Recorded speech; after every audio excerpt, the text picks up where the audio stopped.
quickly announce the final session panelist, which is on cultural narratives, preserving heritage in Bengal and the Northeast. We have a Padma Shri, Miss Mamang Dai, who is an Indian author. Dr. Alison Abonmai, who is a gospel cowboy and a social reformer, singer and author. Dr. Harish Mehta, of course. Dr. Manish Gaikwad, who is an Indian author again.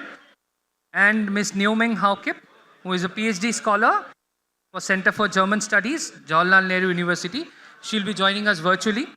And Dr. Julie Banerjee Mehta, who is a PhD and former faculty, University of Toronto, author and academic and literary columnist for the T2, The Telegraph. Very good afternoon. Let's wake you all up. Half in slumber after all your wonderful lunch. Please sit down. Can we please settle down once? This is not going to be your usual kind of... Thank you, Shomdi. This is not going to be your usual kind of panel. This is culture, and culture is always revolutionary.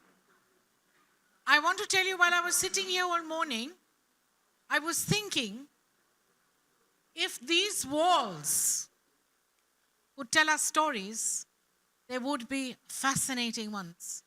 Perhaps unexpectedly fascinating, because they would be the repository of stories of other people's lives in other places.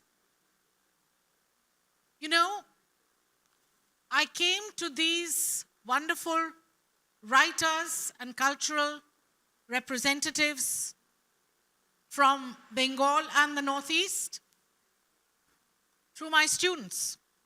I came to know of Dr. Mamang Dai, the winner of the Sahitya Academy Award, and she's a Padma Shri, through my students who were more familiar with her books than I was. So thanks to the system of education, Calcutta University has shown its progressive thinking by including otherwise marginalized writing, which is now at the top of the ladder. I came to know of Manish Gaikwad's writing through him. And each of these cultural representatives bring with them a very unique kind of cultural nuance. Manish, for instance, is so self-deprecatory. His book, The Last Courtesan of Calcutta, about his own mother, is so understated, and he will tell you, I'm only a typist. But we all know that with all the celebrity status that he's got, it's his writing which comes to the fore. I'd like to talk a little bit about the gospel cowboy who's well known all over the world, Dr. Alison Abonmai from the Northeast, from Manipur. And you will hear the kind of music that impassioned him to become an activist and to include his education values into those of younger people. And then there is with us, do we have Naomi? Naomi is joining us virtually. And yes, I'm here. Hi, welcome.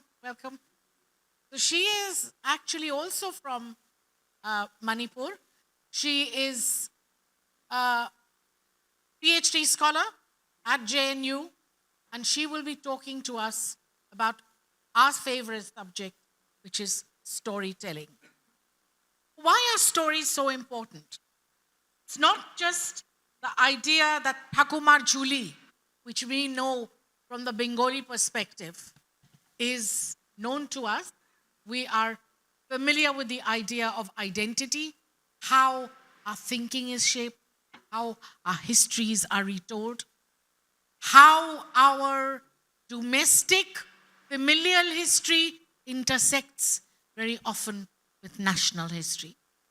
One thing that kept me going for 20 years of research even before I went to gain my PhD degree, was going to Cambodia and following the 7 dancers who kept telling the stories of the Ramayana and the Mahabharata in their half sleep and half awakened state when they were a part of the Khmer Rouge program, where nearly 2 million Cambodians were killed, especially Cambodians who were either dancers, cultural enthusiasts, teachers, writers, academics, doctors, anyone who had an education. How did they do this? They said they kept the dance alive. So for 12 years, my archive of storytelling and hearing stories was through the 7 women that I interviewed. So, Dr. Harish, can you just come forth and give us a hand here?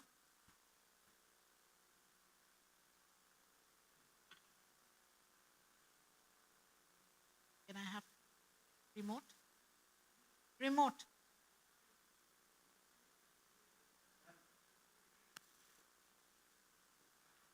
My fault.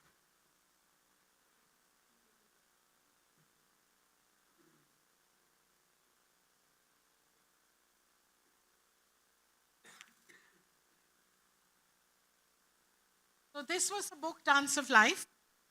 Imagine, once again, I remind you, 7 women who managed to survive the genocide, the genocidal regime, where 2 million Cambodians were killed. Brought back culture and history after the National Library in Phnom Penh was burnt down, after all those cultural enthusiasts and educators were killed. This book was really built on the stories that these women told me of how they stayed awake at night, remembering their steps in the Khmer national classical dances. I just want to show you one more picture. These are the Khmer dancers.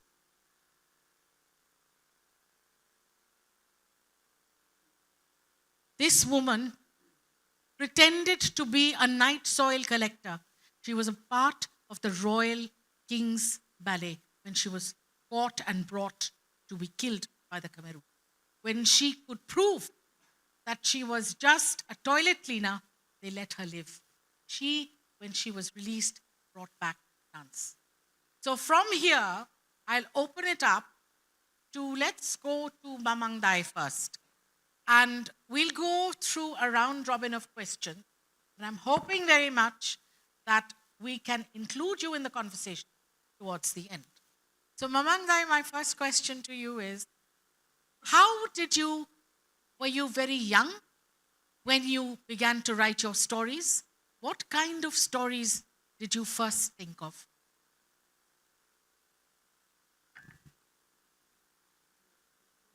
Is it okay if I speak from here?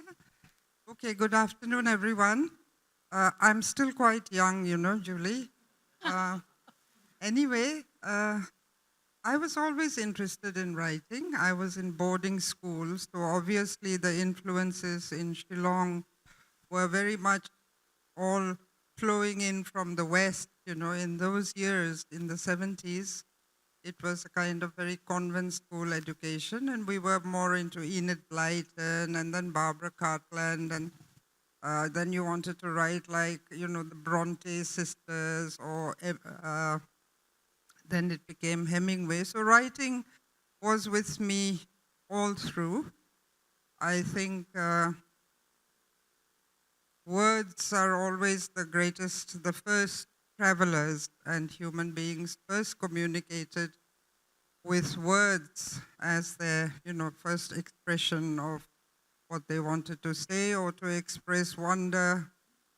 If I could just go off at a little tangent to take it to what was being discussed all this morning, if you talk about Bengal and the Northeast, obviously it was, the province of Bengal, and there was no Northeast in the early days, Bengal Regulation of 1873, which has become the inner line of the Northeast region in today's world, Nagaland, Arunachal Pradesh, Mizoram. We still have the inner line permit, restricted areas permit, which is an offshoot of the Bengal Eastern Frontier Regulation of 1873. So there are historical connections like that, but if you speak about Northeast or Northeast region, one has to always remember that the Northeast, you're dealing with each state of the Northeast like a separate country, because within that state, again, ethnically, linguistically, artistically, in every way, I come from Arunachal Pradesh, we have 26 official tribes and then sub-clans and different languages. So the medium of the official language now is English and Hindi, but communication is, we cannot communicate between Exactly. tribes So, just across a mountain range or a river. So you have to look at this great diversity also, and you can't just say, the Northeast will be the gateway, or the Northeast will be the gateway to the east or the west, or northeast of Kolkata, east of Delhi, south of Tibet Autonomous Region. So it's rather complex that way, internally also. so can I just ask you, Mamang, your idea of storytelling, right? I'm pointedly now going to be looking at how Naomi is going to think of the stories she heard, folk tales, fairy tales when she was young. So, accordingly, I'm asking you to share with the audience and us what actually sparked that interest in storytelling and writing stories. I think it was like, the going away and then the return. Two things you do in your life: you leave and then you return. And when I came back to Arunachal Pradesh, I found it did have a wealth of stories. I still had my mother tongue. So Northeast, again, if you speak about literature, I come from the Adi community, so we don't have a script. We are what you call a speech community. So it's an oral with tradition. oral tradition, which Naomi will talk about. But in the whole of the Northeast region, there is this written and unwritten world. So you might say there are two literatures if we talk about literature. But going back again to today's discussion, I think literature would be essential. We should have an Asian bookshelf, because all the books we get in Bari Sons, here, there, Oxford Bookstore, will be mainly publications of Western writers or their translations. Right. We don't have access to Asian writers in translation even. I was looking for the Chinese poet Didi Majia, who's from an indigenous community, Yi community. It's very difficult to find him. I'll never find him in a bookstore here. I have to go to, Amazon. Even there, it's not available. So things like that also could be considered, because ultimately, if you talk about human capital and people connection, all the differences and the similarities, I think literature is going to be the connecting bridge to tell us, about the human condition and how provisional is our understanding. Yesterday, Bangladesh was like this. Today, it's like that. So it's a story of evolution. Medical science also changes like that. So stories are like that. We're all stories in the end. So I'm going to turn to Manish now. Manish's book, The Last Courtesan of Calcutta, about his mother's life, is an absolutely gripping story. It has all the elements of excitement, but as I said, Manish is extremely understated. And that's what makes the drama come alive. His mother was trafficked way, way back in the West. And then, the rest of her story, how she was brought here. She was sold by her own sasural. So, Manish, before you go into the story, would you like to share with us why you as a script writer, also films. You're so into the happenings and the realities of human life unfolding every day. Why do you think stories are important?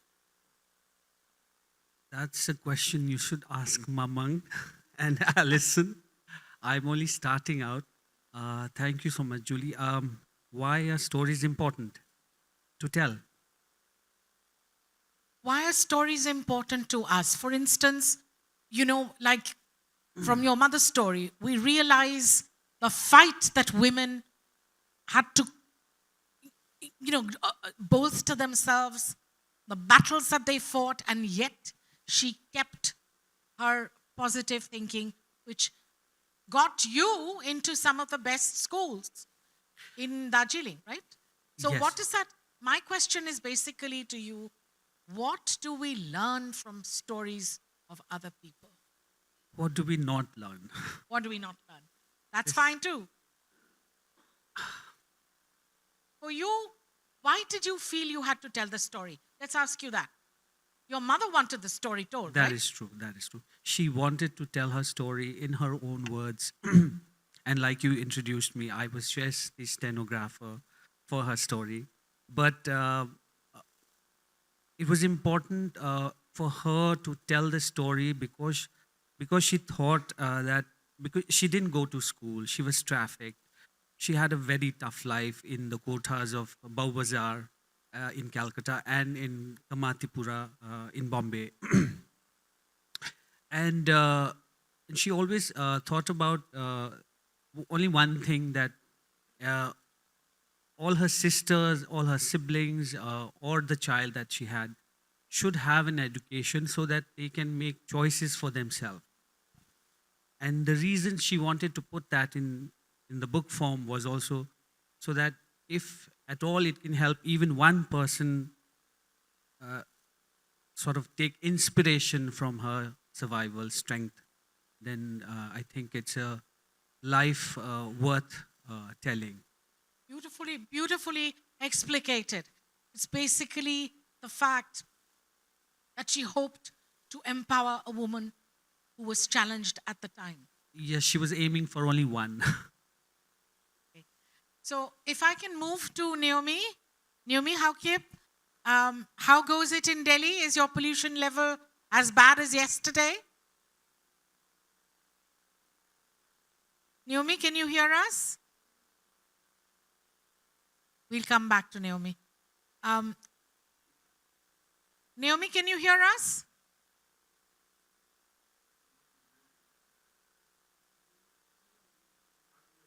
Unmute, Naomi. We still can't Oh, hear. hello. Yes, hello. I'm Yes. sorry, I couldn't see the screen. That's why I was looking for No it. worries. Did you hear what Yeah. Manish said about his Uh, mother? A little? yes, a little. Okay. The So network is let's not that good. That's why. okay, we'll take it from there, take it from the top. Mm. So the question to you is we are trying to find out why are we all hooked on stories? And since you're doing a PhD, no less, on Mm. fairy tales, folk tales, which we grow up on, what is your idea? Why are you so fascinated by storytelling? Uh, Storytelling is very important in our life to know one culture. Also, it can be said storytelling is vital as it preserves culture heritage, transmit values, and unity. Also, it educates younger generations, uh, connects people across generations, and to adapt tradition to modern contexts. Also, story promotes culture exchange, inspire creativity, and provide emotional support. Ultimately, storytelling shapes the future by influencing aspiration and it share understanding. Through the storytelling, we can learn um, mm, different kind of culture, and also it provides different motives. For example, like the love and the morals and the problems that we can find in all the culture. Uh, even though we have different culture, that is all a universal traditions.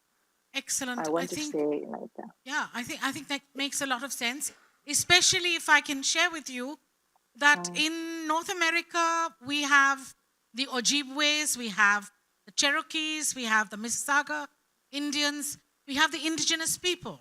And the way they have kept their traditions alive, as they say, is through generational. It's like we have the Guru Shishya Parampara. You know, from one generation to another, you talk about tales of your coming into the world, how this particular tribe sustained itself, survived against all kinds of battles.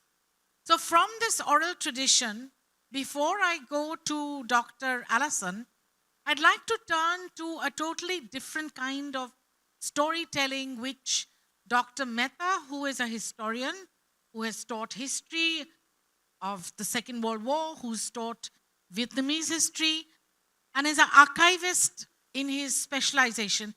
Harish, can I ask you if you would like to share with us what do you see as being different in all that we have said about oral storytelling and you're getting your stories from the archives? Are the archives, because they are written and documented, are they necessarily more stable? Thank you. Can you show that book cover? If you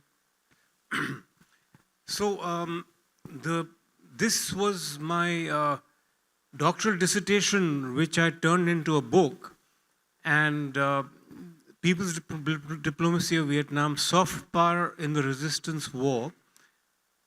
So what this does is that the previous histories of the Vietnam conflict were written from the perspective of the victor, who actually lost, but the victor in his mind won. So most of the historians wrote from the American perspective.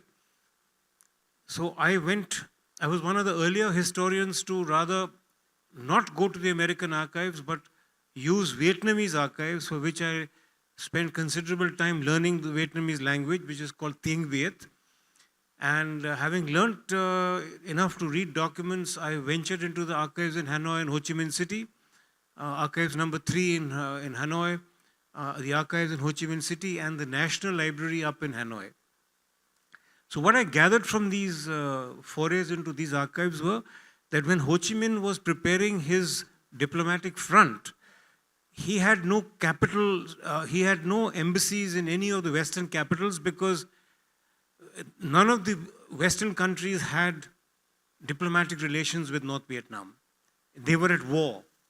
And therefore, the North Vietnamese under Ho Chi Minh had to use people's diplomacy, track 2, track 3. So he unleashed wave after wave of Vietnamese writers, trade unionists, women, sportsmen, circus performers, and sent them abroad to mainly the European countries, Japan, and China, of course, and the entire communist bloc, from Cuba to Angola.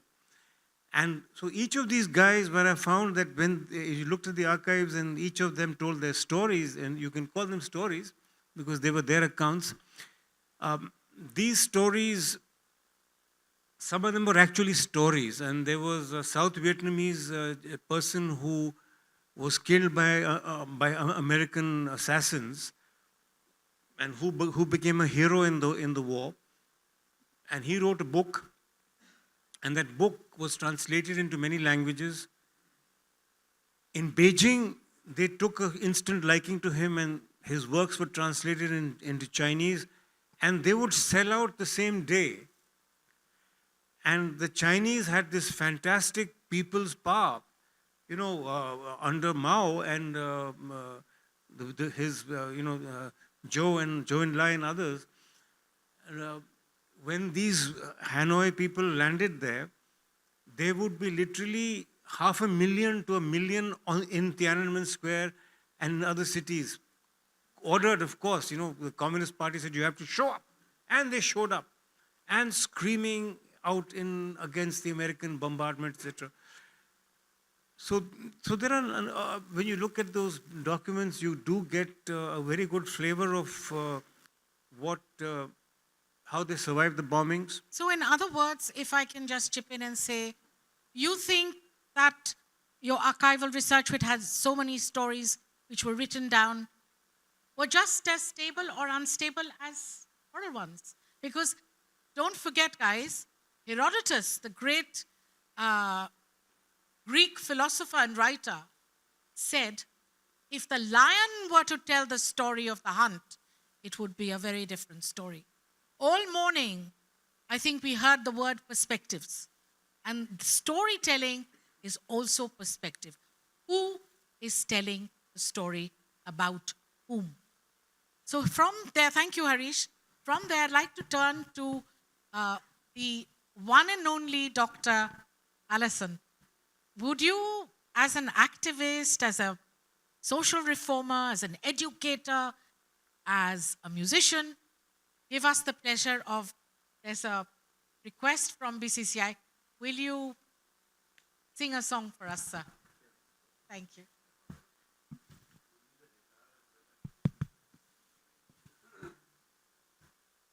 As Christmas is approaching, I'll sing for you a gospel song. So let us hear together.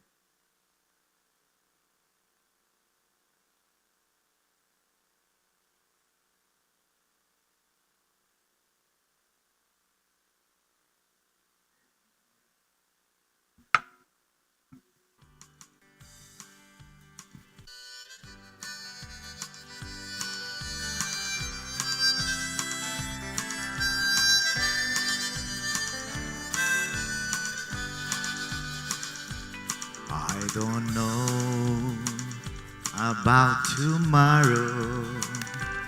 I just live from day to day.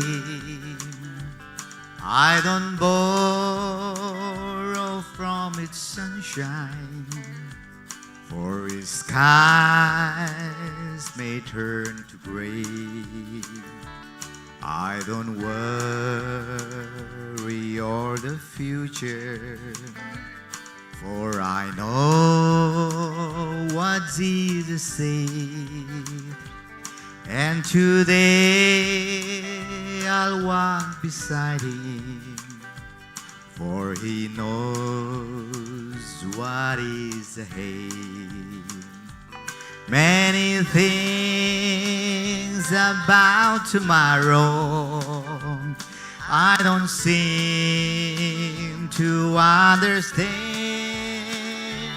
but I know who holds tomorrow, and I know who holds my hand.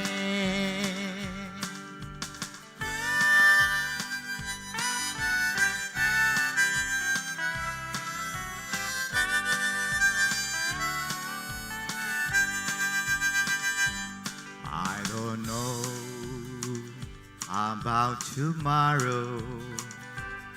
It may bring me poverty, but the one who feeds the sparrow is the one who stands by me. And the path that be my portion may be through the flame of flood, but his presence goes before me, and I'm covered with his blood. Many things about tomorrow I don't seem to understand,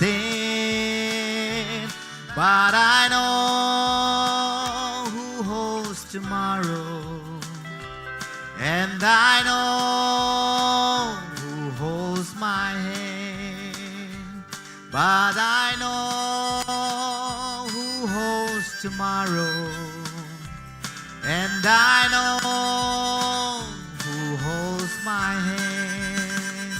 Thank you.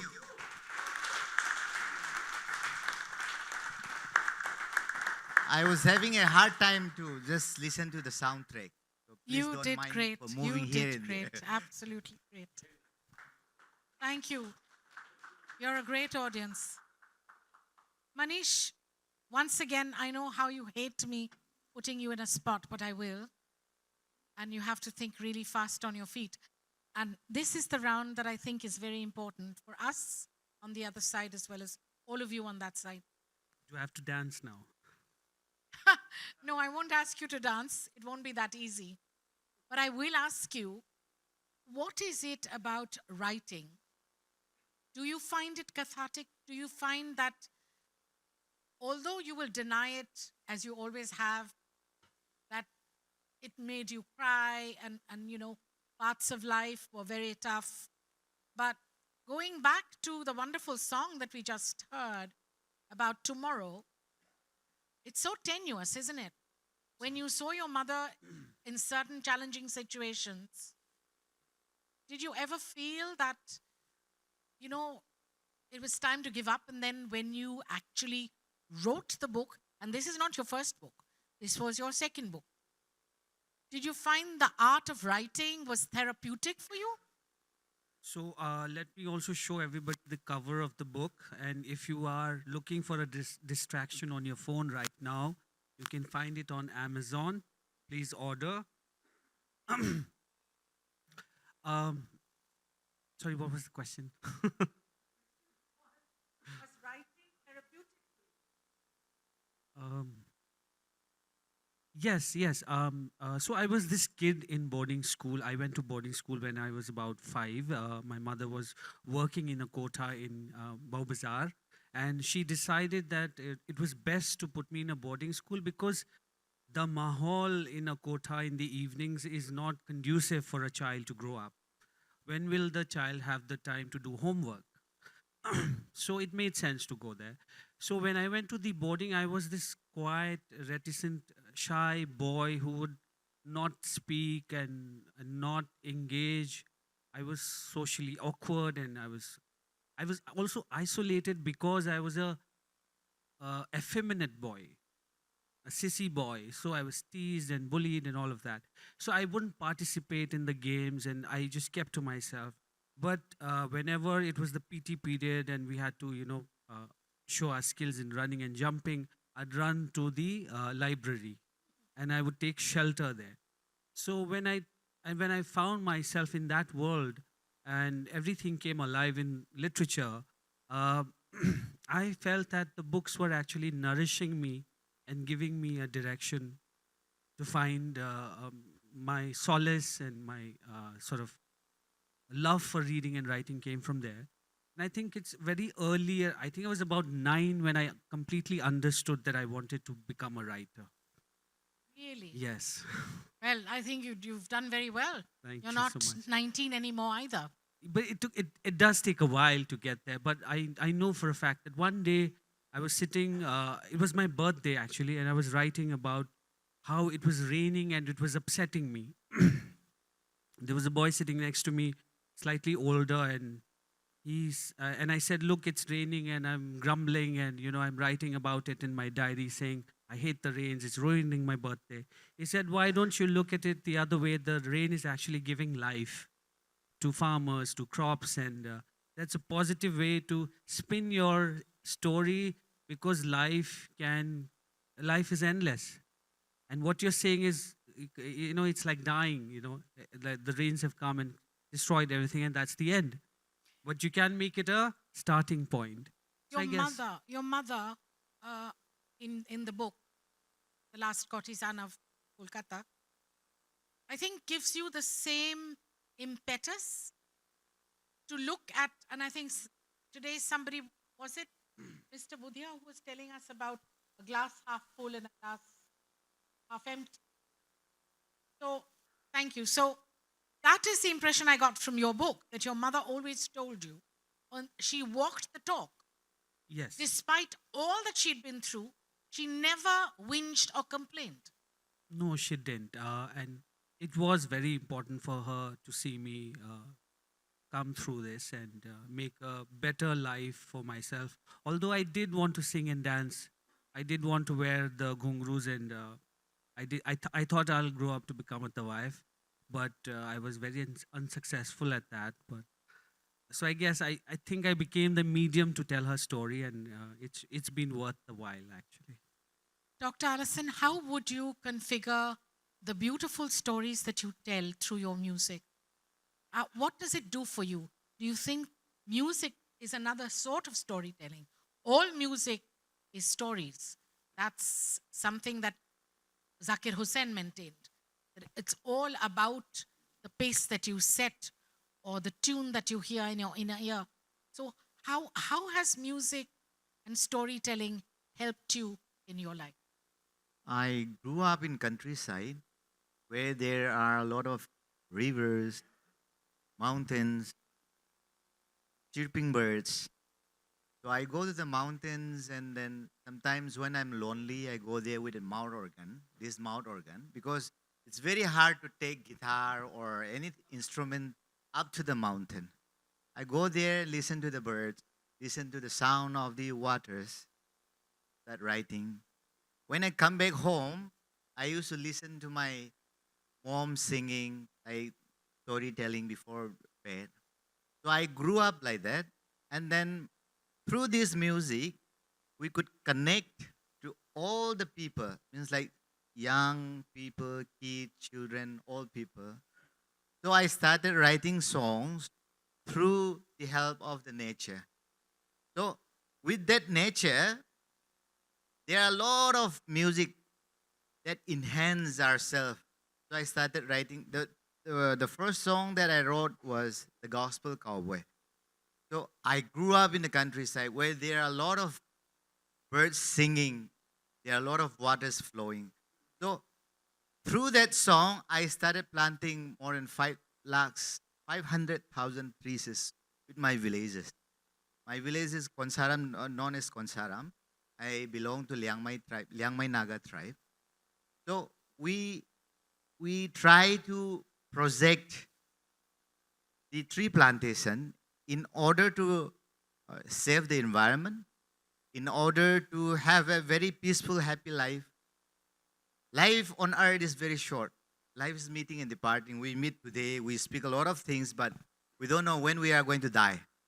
But if there is peace and harmony in our life, like a song, I don't know about the tomorrow, but I know that we will hold our hands together, joining hands in bringing peace and prosperity to this region, West Bengal, Northeast. We have a lot of youth, like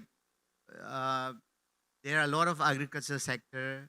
We have organic foods, mushrooms, bamboo shoots. We have millions of bamboo shoots.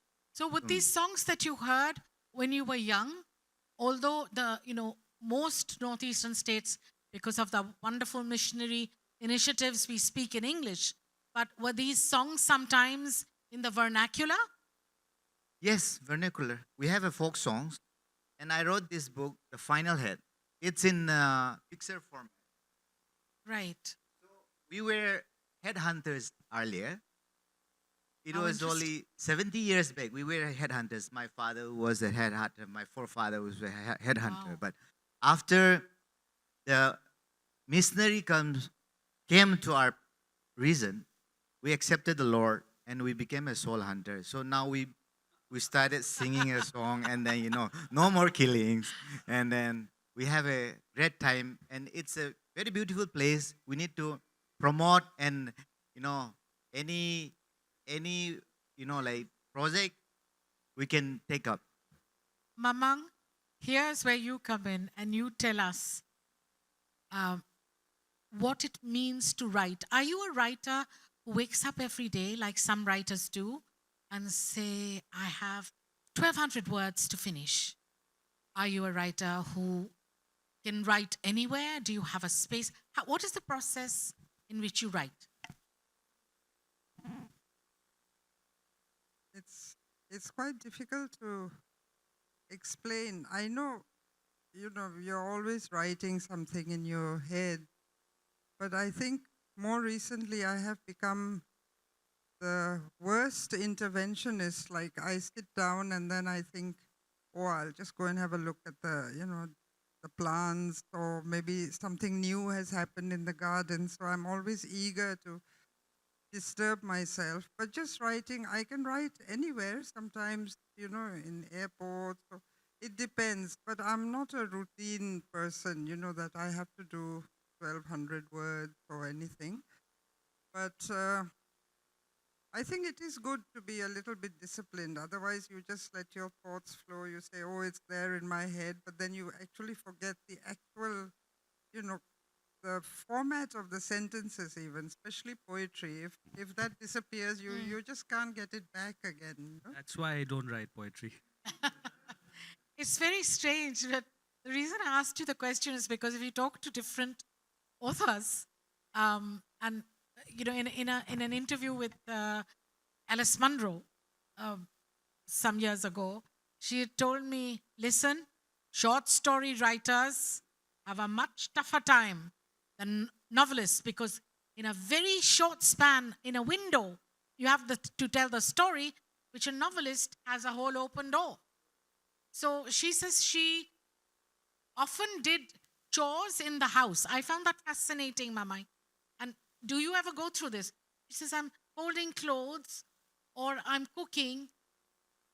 And in my head, I'm thinking, okay, how does the story end? What does the girl do finally when she is in a car crash? So she's on several levels, writing or thinking about it. How does that happen with you? I think that might happen to quite a lot of writers. You're doing things simultaneously. You're writing a short story, or maybe there's a poem also filtering around in your head.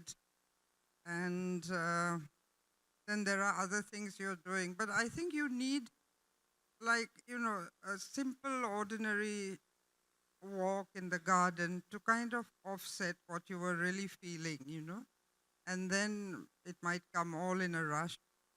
So you can write pages and pages, or sometimes nothing happens, but you just have to wait because you know you're going to write it sometime, that kind of feeling. Any aspiring writers that we might have in this room, and I love to ask this question, would you say at what point do you think you say, okay, to hell with it, I'm giving up my day job, I love this too much? Do you think that plunge happens first and then you say, we'll see if we can make a living? Or do you think, no, hang on, make the money first, see how you're doing, and then you give up your day job? Manish, you can answer that if you want first. Or They definitely hang on to the money, and then you can you can do anything. You can have a good book release. You can do things. If you're a struggling writer, it's not so easy unless it's the passion that you found. Right now, I'm writing films because I think that's where the money is. There's no money in book writing, so one has to. no, not like That's what we are hoping. That's why we are here. That's why we are.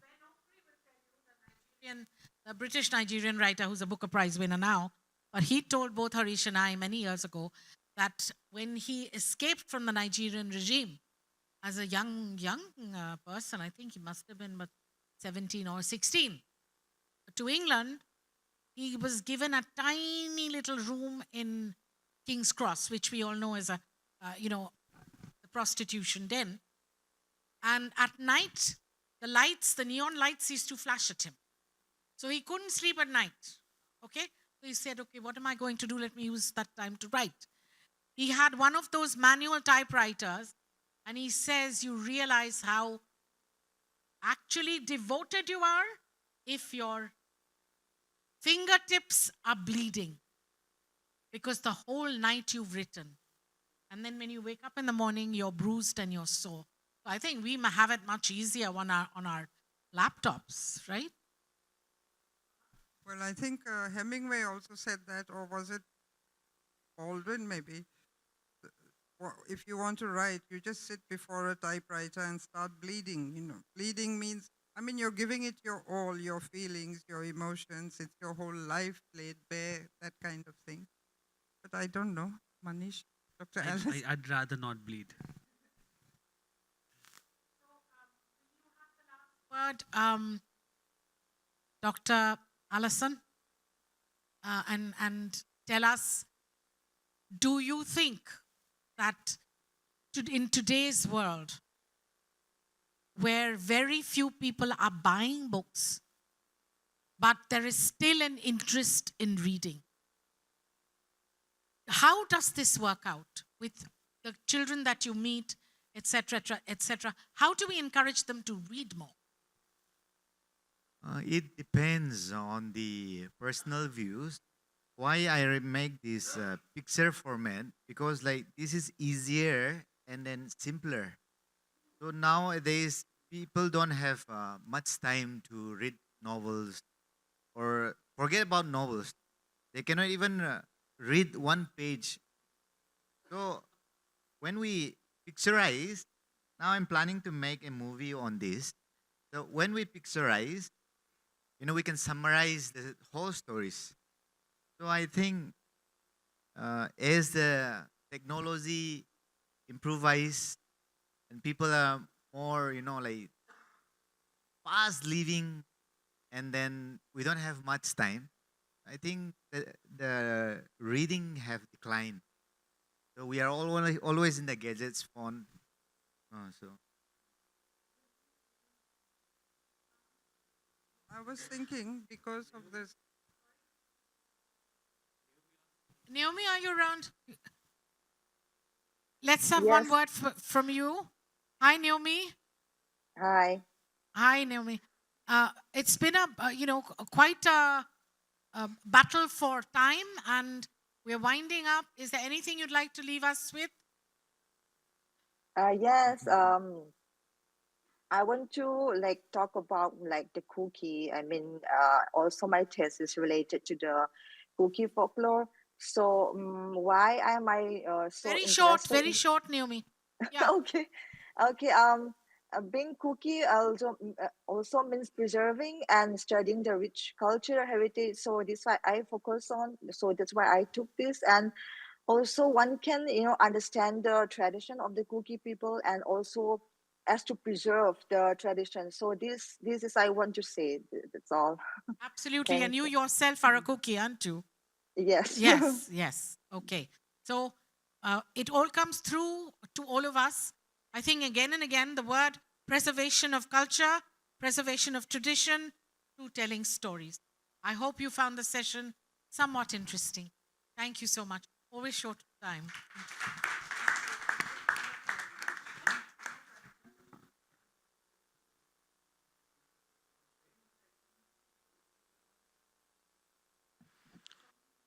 No.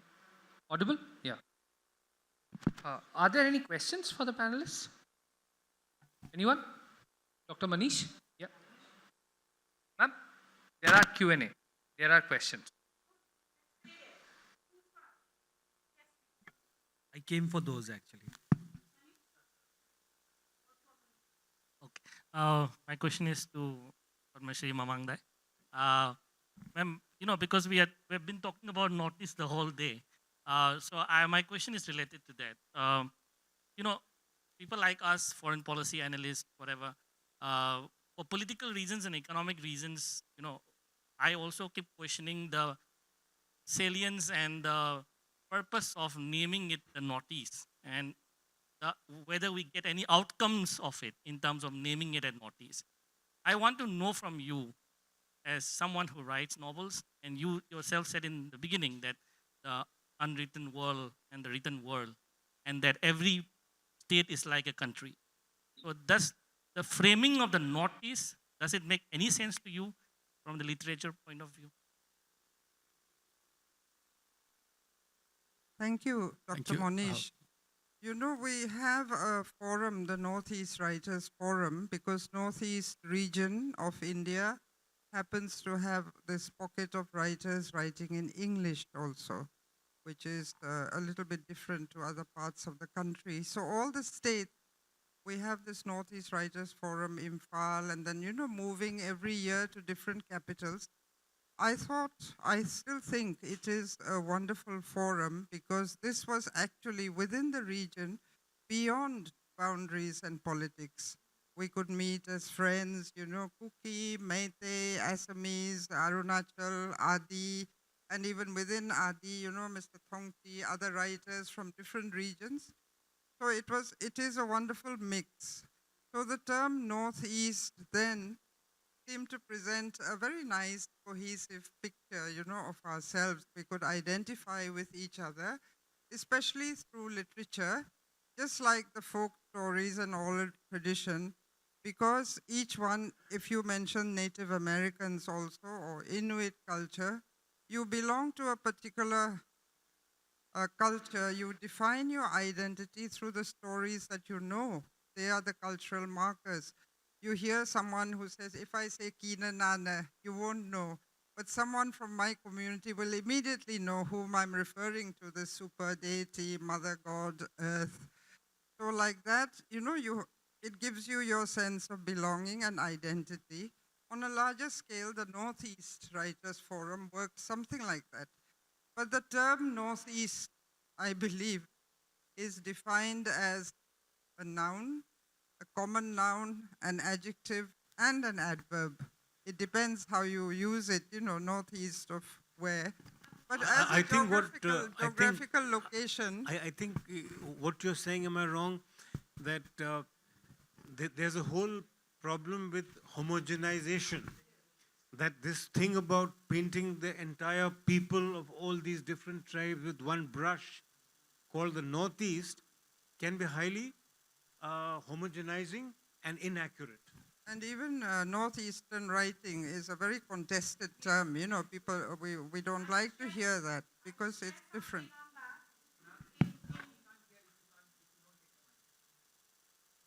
So when you're in a North American classroom, whether it's Canada or America, it's incredible. You're actually in a class on post-colonial literature, which is literature of our times, post-colonial. Talking about Salman Rushdie, Arundhati Roy, Vikram Seth, and they lump your literature into South Asian literature. When you talk about the northeast of India, it's so many states, exactly what I think Mamang Dai and Dr. Mehta was saying. You lump them together into a, unholy gray area. It's not that at all. Each of those states is a rich, unique state on its own. Sanjay, I think you will be the last one. Okay, I'm very interested to understand how stories, narratives can help to heal. We are finding that nowadays maybe his imagined histories are converted into narratives then to divide and even to invade countries and so on. But all of you have provoked this question because it's been great to listen to all of you. I'm personally very interested to know, because I work on the South Asian space where we have a lot of conflict. So do stories have a role in peace and in the healing process, micro, macro, between countries? I think Anida also had a question.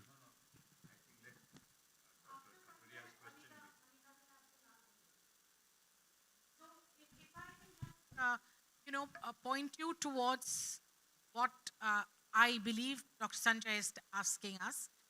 As I talked about the Cambodian genocide, we have in diasporic spaces like Toronto, in a place called Hamilton, which is hardly 40 kilometers away, you have the two factions of the Khmer Rouge side and the other side who were killed. Students who are third generation Cambodians who've gone there in class, Sri Lankans, Tamils versus Sinhalese, when they are reading Michael Ondaatje, for instance, Anil's Ghost. There's a fight in the classroom. So the question that I think Dr. Kathuria has asked, very important. You do tell your stories for being a cathartic effect, for erasing trauma, but at the same time, it is very difficult to just completely brush away what is wounded, right? yes, I think Dr. Allison also might agree, all of us, in the Northeast region, when the histories, the ethnic and linguistic diversity is so great, and also the rise of, ethnic self-determination kind of thing. But if you pay attention to literature, now there is a lot of young writers looking back into archives because there is no written history, let's say for Arunachal Pradesh. They are looking at, along with the influence of government also for slightly other reasons, the old unsung heroes of the place. Then we have new writers like Monlumon Kikon, who has written a book called His Majesty's Headhunters. It was out quite recently. So this is a whole new look at what happened in Nagaland, the Battle of Ponoma. And more interestingly, from the other side, a gentleman called Stuart Blackburn of the School of Oriental Studies, he wrote a book called Into the Hidden Land about the Apatani Plateau in Arunachal Pradesh and what about a killing that had taken place there a long time ago with the British collector. And so these are, converging spaces, I feel. We should get the history from the other side also, even if we talk about post-colonial. At the same time, I know there are many scholars working on decolonizing nature. We're talking about ecology. See, in my Adi, we don't have a word for nature. We don't have a word for environment. These are, concepts we have received from elsewhere. But we know nature and we know ecology, but we use different terms, and the whole relationship with the land is different from what people might tell us about climate change and things like that.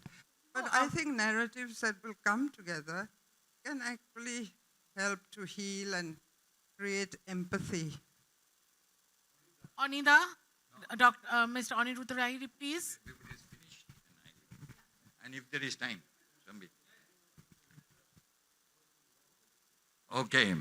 I will share with you half and half. That's why I'm going to stand like that, so I can address the audience, I can address the panel also. Now, to come to think of it, all the major religions of the world, name it, Hinduism, Islam, Christianity, Buddhism, name it, and you will see that they all have scriptures, written by somebody, etc. They are shared with selected group of people who are supposed to be full of wisdom and they understand. But it carried from one generation to another generation to another generation, and right through all these generations, only through storytelling. Look at India, for instance. How did Ramayana, Mahabharata and all that get shared, and all these stories? The almost all of India was illiterate.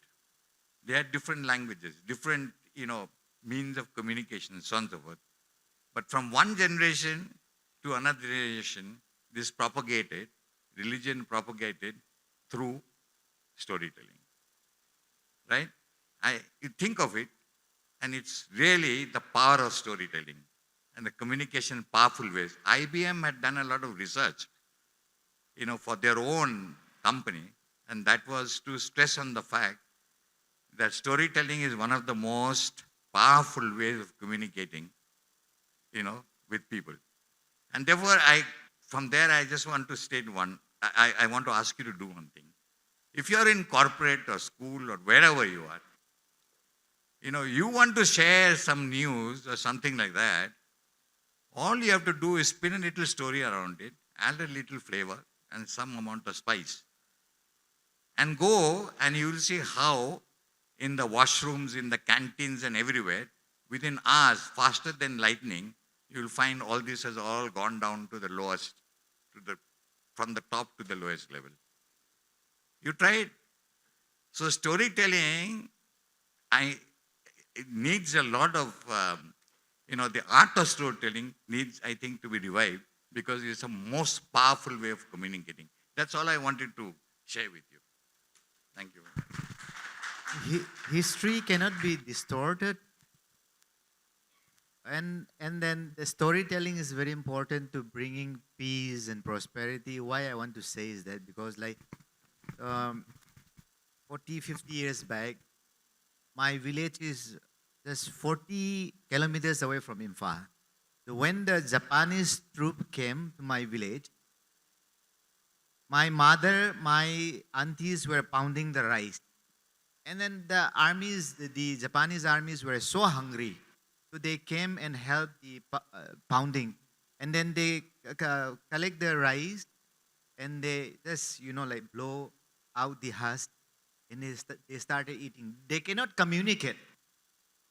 So when I asked my mother, did you write anything, in details? They don't know how to write, but they can story tell. And now as an educated person, I started writing those things. So we have a great role as the author, as a like literature. Now literature have a very good role in Manipur. We have so many tribes. We have Meiteis. We have stories about like Khamba and Thoibi. We have stories about Rani Gaidilu and so many things. So there is no proper written record, but because of the storytelling, now why when I see our friend here, I remember my mother that Japanese people, they came like this and then they gave a lot of money, but where is the money? I asked her, and then she said, we are scared.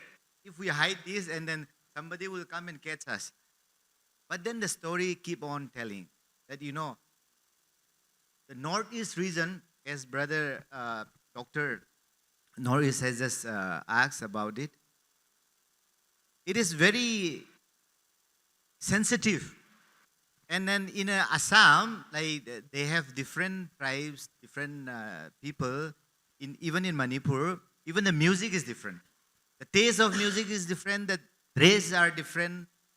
But the storytelling, one tribe and another tribe, it connects. So now what as an author, as a writer, should involve in bringing peace is that we have to write the books that will bring peace, that will make people happy, so that we will have a better place in this world and a better world. Lovely. It takes us back to Dr. Sanjay Kathuria's question. How do we forget the wounds of battles and wars? And one of the answers, I think, is writing. Writing helps to exterminate the pain, right? Therapeutic. Okay. Thank you so much. Great panel, great audience. Thank you.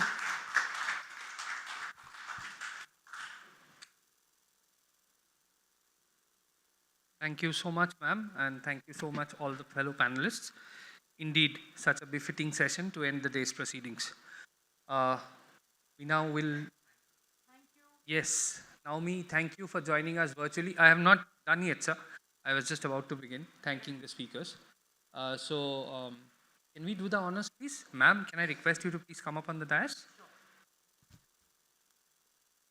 To Padma Shri Ms. Mamangdai first.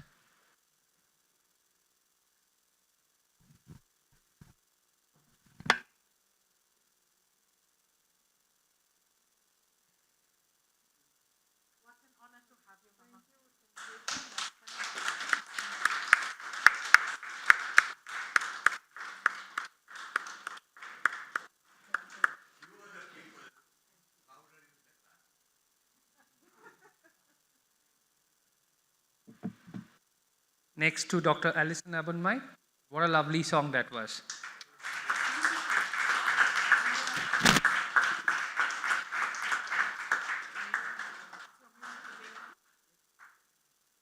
Mostly people are going to go for their holidays after this. Tomorrow, the weekend start, and then the onset of Christmas.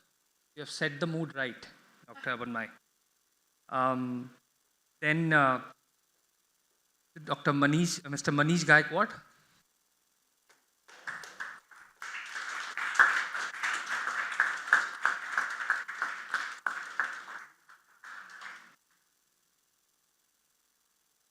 Thank you. And Naomi will send your token of appreciation to, to your address in New Delhi. Okay. Thank you. Can we have a picture together for the panel?